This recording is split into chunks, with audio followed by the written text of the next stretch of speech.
الله أكبر الله أكبر الله أكبر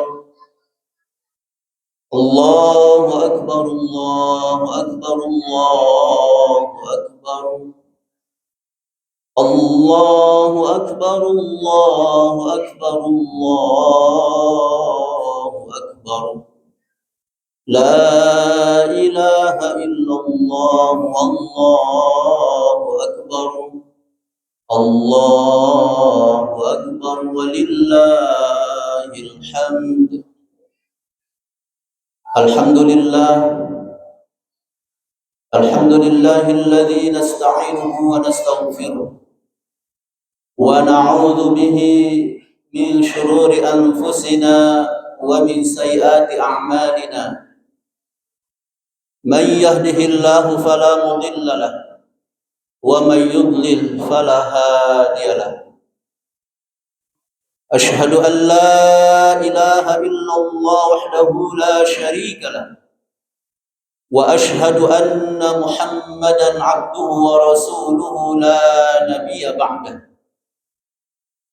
اللهم صل وسلم على سيدنا محمد وعلى آله وأصحابه ومن تبع هداه إلى يوم القيامة. أما بعد فيا عباد الله، أوصيكم ونفسي بتقوى الله وطاعته لعلكم تفلحون. أعوذ بالله من الشيطان الرجيم. بسم الله الرحمن الرحيم. يا أيها الذين آمنوا اتقوا الله حق تقاته ولا تموتن إلا وأنتم مسلمون. Kaum muslimin wal muslimat, jamaah salat Idul Adha yang dimuliakan Allah Subhanahu wa taala. Bersyukur kepada Allah senantiasa kita panjatkan, karena Allah lah yang telah memberikan banyak nikmat yang tidak bisa kita hitung satu persatu. Di antaranya adalah nikmat iman dan Islam, nikmat sehat wal afiat, nikmat pada pagi hari ini bisa melaksanakan salat Idul Adha. Bersyukur kepada Allah Subhanahu wa taala yang telah mempertemukan kita kembali di bulan Zulhijjah, bulan yang penuh dengan keutamaan, bulan yang penuh dengan sejarah, bulan yang mengingatkan kita pada sosok yang agung, Khalilullah Nabiullah Ibrahim alaihissalam. Jamaah salat Id yang dimuliakan Allah Subhanahu wa taala. Ada dua peristiwa penting yang terjadi di bulan Zulhijjah ini, yaitu pelaksanaan ibadah haji. Yang kemarin 9 Zulhijjah, seluruh jamaah haji di dunia berkumpul di Padang Arafah. 1,5 juta jamaah haji berkumpul di Padang Arafah untuk melaksanakan wukuf. Dan malam tanggal 10 mereka beranjak ke Muzdalifah untuk mabit, dan tanggal 10-nya mereka melontar Jumrah Aqabah. Kita di Indonesia pun disunahkan untuk berpuasa Arafah pada tanggal 9 Zulhijjah. Dan pada hari ini 10 Zulhijjah kita disunahkan untuk melaksanakan salat Idul Adha. Marilah kita mendoakan jamaah haji, saudara kita, tetangga kita, sahabat kita, keluarga kita. Semoga mereka diberikan kesehatan, keafiatan, dan diberikan kemudahan dalam melaksanakan rukun, wajib dan sunnah haji, dan mereka mendapatkan haji yang mabrur. Jamaah yang dimuliakan Allah Subhanahu wa taala. Peristiwa yang kedua adalah peristiwa berkurban. Baik haji maupun kurban berkaitan erat dengan sosok Nabiullah Khalilullah Ibrahim alaihissalam. Maka pada kesempatan khutbah kali ini Mari kita mengambil beberapa pelajaran dari sosok yang mulia Nabiullah Ibrahim alaihissalam. Minimal ada 4 pelajaran yang bisa kita ambil dari beliau Nabiullah Ibrahim alaihissalam. Pelajaran yang pertama adalah kita belajar untuk tidak egois, kita belajar untuk tidak arogan, kita belajar untuk tidak sombong. Allah Subhanahu wa taala dalam surat As-Saffat 102 menceritakan peristiwa mimpinya Nabi Ibrahim alaihissalam menyembelih anaknya Ismail alaihissalam. Falamma balagha ma'ahu as-sa'ya qala ya bunayya inni ara fil manam anni adbahuka fanzur madza tara qala ya abati if'al ma tu'mar satajiduni insyaallah minas sabirin. Dalam mimpi ini bagi seorang nabi dan rasul, mimpi adalah wahyu. Nabi Ibrahim meyakini ini adalah wahyu. Mestinya sudah jelas wahyu dari Allah, tinggal dilaksanakan saja. Tapi betapa mulianya Ibrahim alaihissalam. Beliau tidak sombong, beliau tidak arogan, beliau tidak egois. Beliau tetap minta pendapat anak tercinta yang sangat disayanginya. Fanzur madza tara, kata Nabi Ibrahim alaihissalam kepada Nabi Ismail. Bagaimana pendapatmu, hai anakku? Aku tadi malam bermimpi menyembelihmu. Luar biasa. Padahal ini adalah wahyu yang mestinya tinggal dilaksanakan saja.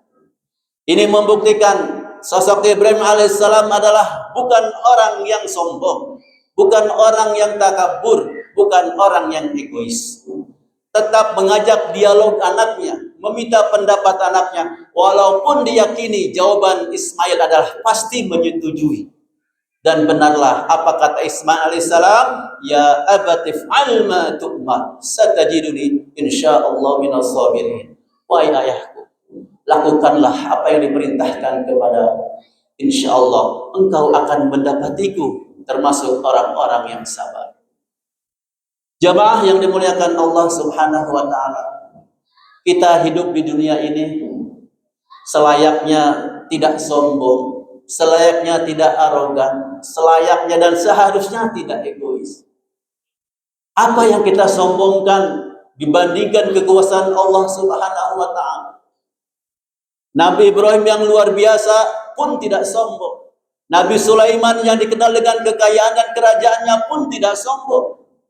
Nabi Muhammad SAW juga sama, tidak sombong. Lalu kenapa kita sombong hanya gara-gara punya harta banyak? Rumah 4 bertingkat, kendaraan di mana-mana, perusahaan di mana-mana, jabatan tinggi, segalanya ada, kemudian menjadikan kita takabur, sombong kepada Allah Subhanahu wa taala. Na'udzubillahi min dzalik. Maka belajarlah dari sosok para nabi, para rasul, orang-orang soleh, termasuk sosok Ibrahim alaihissalam. Tetap mengedepankan kebersamaan, dialog, persuasif, tidak egois dan tidak sombong, walaupun itu jelas sudah wahyu dari Allah Subhanahu wa taala. Jamaah yang dimuliakan Allah Subhanahu wa taala. Kemudian pelajaran yang kedua dari kisah Ibrahim alaihissalam adalah kita belajar untuk tidak terprovokasi. Kita belajar untuk tidak tergoda. Belajar untuk tidak mudah dirayu oleh setan. Baik setan dari kalangan manusia maupun setan dari kalangan jin. Minal jinnati wan nas. Ketika setan tahu bahwa Nabi Ibrahim akan melaksanakan mimpinya, akan melaksanakan wahyu Allah Subhanahu wa taala menyembelih anaknya, maka setan pun tidak diam. Dia datang memprovokasi Nabi Ibrahim, dia datang menggoda Siti Hajar, dia datang menggoda Ismailnya sendiri. 3 sosok itu yang berperan dalam pelaksanaan wahyu itu didatangi oleh setan, diprovokasi, digoda, dirayu. Datanglah setan kepada Nabi Ibrahim, ya Ibrahim, kamu tega bunuh anakmu, nyembelih anakmu. Bukankah kamu 84 tahun menunggu kehadiran anak? Kemudian Allah berikan istrimu hamil, sekarang ketika anakmu menginjak dewasa, masa mau kamu sembelih? Tega banget kamu ya Ibrahim. Rayuan maut setan terus membisikkan kepada Ibrahim alaihissalam. Tapi apa jawaban Ibrahim alaihissalam? Ini adalah wahyu dari Allah. Aku tetap akan melaksanakannya. Maka setan terus menggoda dan menggoda. Sampai akhirnya Ibrahim pun melempari setan-setan itu dengan kerikil-kerikil. Yang akhirnya diabadikan dalam pelaksanaan ibadah haji. Melontar jumroh, ula, wusta, dan aqabah. Setan tidak berhasil menggoda merayu Nabi Ibrahim alaihissalam. Dia pun datang kepada ibunda Siti Hajar dengan harapan ibu-ibu lebih perasaan, ibu-ibu hatinya lembut, pasti gak tega anaknya akan disembelih. Datang, ya Siti Hajar, Ibrahim itu menikahi kamu di antara tujuannya adalah agar punya keturunan. Sekarang ketika sudah ada anak, kenapa Nabi Ibrahim menyembelih anak? Tolong larang dia, kamu jangan setuju. Siti Hajar pun sama, keimanan yang kuat. Dia tidak terprovokasi, dia tidak tergoda. Setan pun gagal, tidak berhasil. Maka kemudian setan tidak putus asa, dia menggoda mendatangi Ismail alaihissalam. Wahai Ismail, tahu nggak bapak kamu itu puluhan tahun pengen punya anak, susah. Terus berdoa kepada Allah, kabulkan lahirlah kamu. Ketika kamu sudah besar, kenapa kamu mau disembelih juga? Mestinya kamu nolak. Tapi ternyata Nabi Ismail pun tidak tergoda, tidak terprovokasi. Jamaah yang dimuliakan Allah Subhanahu wa taala. Marilah kita belajar dari Ibrahim alaihissalam, dari keluarga Ibrahim alaihissalam. Tidak mudah tergoda, terayu, terprovokasi oleh setan. Hidup zaman sekarang godaannya banyak, tantangannya banyak. Kadang hati ini mudah hasud, mudah iri. Tetangga membeli ini, hati iri. Tetangga sukses, kita dengki. Setan memprovokasi, kita iri, kita dengki, kita datang ke dukun agar orang itu celaka misalnya. Nauzubillah minzalik. Jabatan tinggi, tapi kok rumah pun sederhana, mobil pun cuma satu sederhana. Ada bisikan, ayo korupsi saja. Tidak hanya setan yang memprovokasi, istrinya, tetangganya, temannya, udah kamu korupsi saja. Itulah tantangan godaan kehidupan. Maka bismillah, kita lawan goda-godaan setan itu. Wa imma yanzaghannaka minasyaitani nazghun fasta'id billah. Kata Allah, kalau setan mulai menggoda, merayu, mengucapkan a'udzubillahi minasyaitonir rajim. Jamaah yang dimuliakan Allah Subhanahu wa taala. Suami istri sedang ada masalah, misalnya berantem, marah-marahan, setan datang memprovokasi, maka terjadilah sesuatu yang kita tidak inginkan. Istri tega menyiram suaminya dengan air panas atau sebaliknya. Orang tua tega memukul anaknya, anak tega membunuh orang tuanya, naudzubillah. Itu semua adalah provokasi syaitan. Maka marilah kita berusaha terus mendekat Allah, mengingat Allah, agar kita terhindar dari godaan syaitan, baik yang ringan, yang sedang, maupun yang berat. Jamaah yang dimuliakan Allah Subhanahu wa taala. Kemudian pelajaran yang ketiga dari sosok Nabiullah Ibrahim alaihissalam adalah kita belajar berani. Berani apa? Berani berkorban. Berani mengorbankan jiwa sekalipun. Berani mengorbankan harta, mengorbankan jiwa, mengorbankan kehormatan demi menegakkan syariat Allah, demi dakwah, demi kebaikan kita. Itulah yang dilakukan Ibrahim alaihissalam.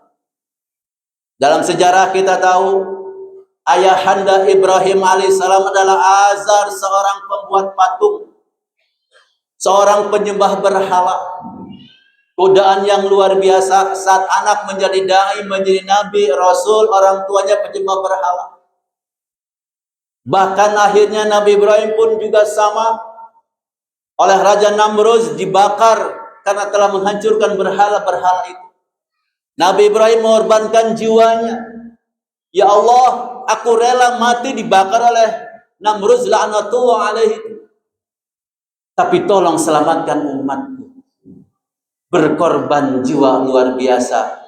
Dan ketika Ibrahim sudah siap dibakar, Allah kemudian menyuruh api itu, ya naru kuni barda wa salaman ala Ibrahim. Selamatlah Nabi Ibrahim alaihissalam. Nabi Ibrahim mengorbankan segalanya, mengorbankan perasaannya, mengorbankan hatinya. Mana ada orang tua yang tega, mana ada bapak yang tega meninggalkan anaknya yang masih bayi bersama istrinya hanya berdua di lembah, di padang pasir yang gersang. Nggak ada pasar, nggak ada tetangga, nggak ada pepohonan, nggak ada buah-buahan, nggak ada sembako, apalagi handphone sama sekali nggak ada. Kalau mereka butuh apa-apa, ke siapa minta tolong? Itu harus ditinggalkan. Saya sendiri sebagai seorang ayah gak bakalan tega meninggalkan istri dalam kondisi seperti itu. Tapi Nabiullah Ibrahim alaihissalam harus tega mengorbankan itu semua. Ketika sang istri tercinta mengatakan, apakah ini perintah Allah? Engkau meninggalkan kami berdua di sini. Jawaban Nabi Ibrahim, iya. Kalau begitu, Allah tidak akan menyia-nyiakan kami. Jawaban istri saleh yang luar biasa. Suami berdakwah karena perintah Allah, dia pun ikhlas ditinggalkan. Karena kalau sudah melaksanakan perintah Allah, pasti Allah tidak akan menyia-nyiakan mereka. Dan terbuktilah, walaupun hidup di lembah padang pasir yang gersang, tidak ada pepohonan, tidak ada buah, tidak ada tetangga. Walaupun sulit mencari air, akhirnya Allah berikan air itu berupa air Zam-Zam yang luar biasa dan banyak makanan. Karena Allah kalau sudah menghendaki sesuatu, itu sangat mudah bagi Allah Subhanahu wa ta'ala. Maka bismillah, mari kita berkorban, mengorbankan harta dengan berzakat, berinfak, bersedekah. Memberikan infak sedekah untuk pembangunan masjid misalnya, membantu anak yatim misalnya, untuk membantu kaum duafa misalnya, untuk pembangunan pesantren dan sebagainya, maka yakinlah pengorbanan kita berupa harta itu pasti akan Allah ganti. Apalagi untuk membangun masjid misalnya, Rasulullah sudah memotivasi kita. Siapa yang membangun masjid walaupun hanya dengan sekepal pasir misalnya, dengan sekepal semen misalnya, dia bantu, dia menyumbang, maka Allah akan membangunkan istana di surga. Maka marilah kita sama-sama sesuai kemampuan kita masing-masing mengorbankan harta, mengorbankan tenaga. Yang tidak bisa berinfak dengan harta, bisa berinfak dengan tenaga, membantu para tukang menyelesaikan pembangunan masjid misal. Yang tidak punya harta dan tenaga tapi punya pikiran, punya ide, sampaikan kepada dia. Insya Allah semuanya dinilai oleh Allah Subhanahu wa ta'ala. Pengorbanan kita dibandingkan pengorbanan Nabi Ibrahim dan keluarganya belum seberapa. Maka pelajaran yang berharga adalah luar biasa, berkorban demi mempertahankan kebenaran, berkorban demi menegakkan kalimatullahi hiyal ulya. Allahu Akbar, Allahu Akbar, Allahu Akbar, walillahil hamd. Kemudian pelajaran yang terakhir, yang keempat dari kisah ini adalah kita belajar dari keluarga Ibrahim yang luar biasa. Kalau di kita ada istilah samara, sakinah, mawaddah, warahmah, itulah keluarga Ibrahim alaihissalam. Beliaunya soleh, istrinya soleha, anaknya soleh. Nabi Ismail soleh, Nabi Ishak soleh. Bahkan dari Nabi Ibrahim, dari keturunan Nabi Ismail alaihissalam, lahirlah Nabi Sayyidul Anbiya wal Mursalin Muhammad sallallahu alaihi wasallam.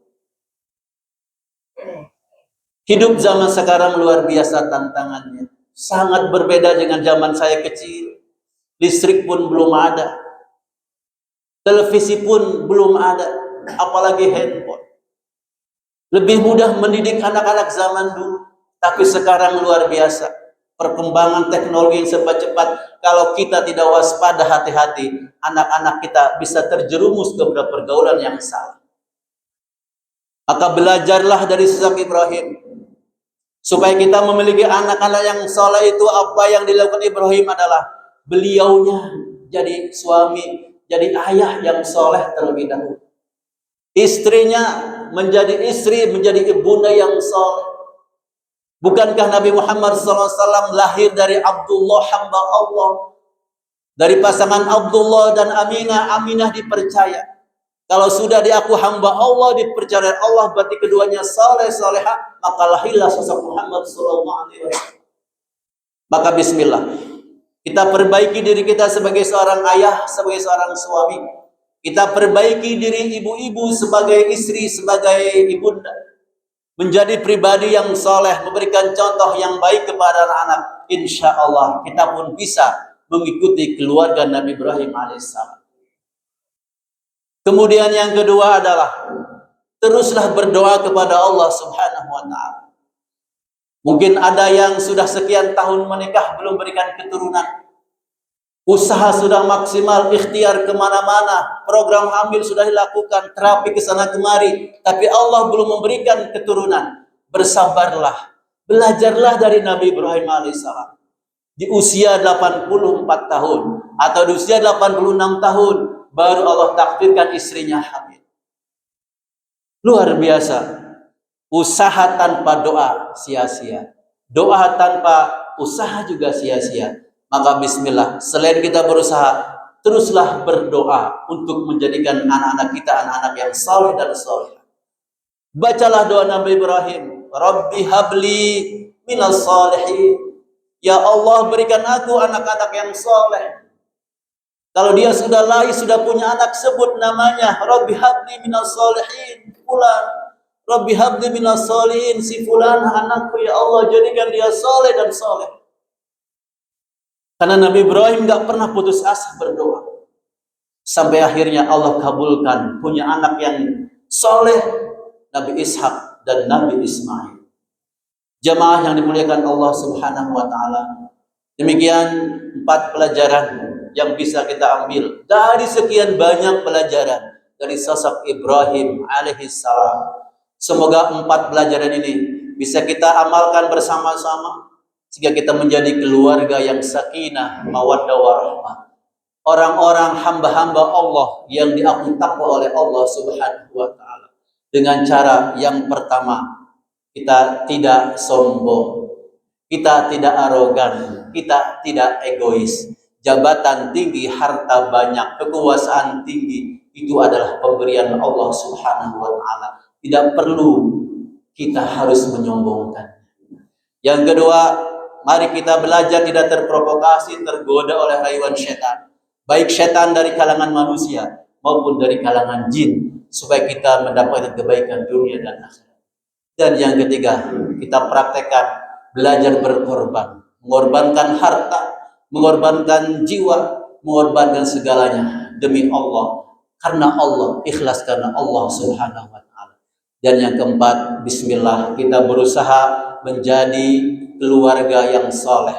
Keluarga Ibrahim alaihissalam, orang tuanya saleh, anak-anaknya saleh. Dengan cara ikhtiar, kita didik anak-anak kita, sekolahkan, pesantrenkan, bekali ilmu agama, dan dengan terus memanjatkan doa kepada Allah Subhanahu wa ta'ala.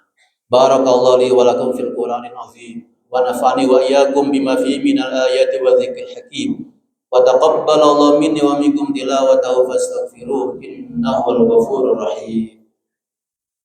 Allahumma shalli ala sayyidina Muhammad wa ala ali sayyidina Muhammad.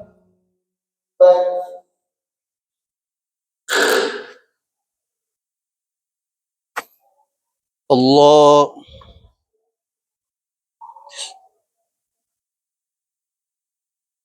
Allahu akbar, Allahu akbar, Allahu akbar. La ilaha illallah, Allahu akbar. Allahu akbar walillahil hamd. Alhamdulillah الحمد لله الذي أنار قلوب المؤمنين بنور كتابه المبين وجعله شفاء ورحمة لما في صدور المؤمنين. أشهد أن لا إله إلا الله وحده لا شريك له الملك الحق المبين، وأشهد أن محمدا عبده ورسوله خاتم الأنبياء والمرسلين. اللهم صل وسلم على سيدنا محمد وعلى آله وأصحابه ومن تبع هداه إلى يوم الدين. أما بعد فيا عباد الله، أوصيكم ونفسي بتقوى الله وطاعته لعلكم ترحمون. إن الله وملائكته يصلون على النبي يا أيها الذين آمنوا صلوا عليه وسلموا تسليما. اللهم صل على محمد وعلى آل محمد كما صليت على إبراهيم وعلى آل إبراهيم، وبارك على محمد وعلى آل محمد كما باركت على إبراهيم وعلى آل إبراهيم في العالمين إنك حميد مجيد. اللهم اغفر للمؤمنين والمؤمنات والمسلمين والمسلمات الأحياء منهم والأموات إنك سميع قريب مجيب دعوات يا قاضي الحاجات. ربنا ظلمنا أنفسنا وإن لم تغفر لنا وترحمنا لنكونن من الخاسرين. ربنا اغفر لنا ذنوبنا ولوالدينا وارحمهم كما ربونا صغارا. ربنا هب لنا من أزواجنا وذرياتنا قرة أعين واجعلنا للمتقين إماما. ربنا هب لنا من الصالحين ربنا هب لنا من الصالحين ربنا هب لنا من الصالحين ربنا هب لنا من الصالحين ربنا هب لنا من الصالحين. اللهم إنا نعوذ بك من الهم والحزن، ونعوذ بك من العجز والكسل، ونعوذ بك من الجبن والبخل، ونعوذ بك من غلبة الدين وقهر الرجال. اللهم أعز الإسلام والمسلمين، اللهم انصر الإسلام والمسلمين، اللهم انصر المسلمين في فلسطين، اللهم انصرهم نصرا عزيزا، اللهم انصرهم نصرا مؤزرا. ربنا تقبل منا إنك أنت السميع العليم، وتب علينا إنك أنت التواب الرحيم. ربنا آتنا في الدنيا حسنة وفي الآخرة حسنة وقنا عذاب النار. والحمد لله رب العالمين. تقبل الله منا ومنكم، تقبل يا كريم. السلام عليكم ورحمة الله وبركاته.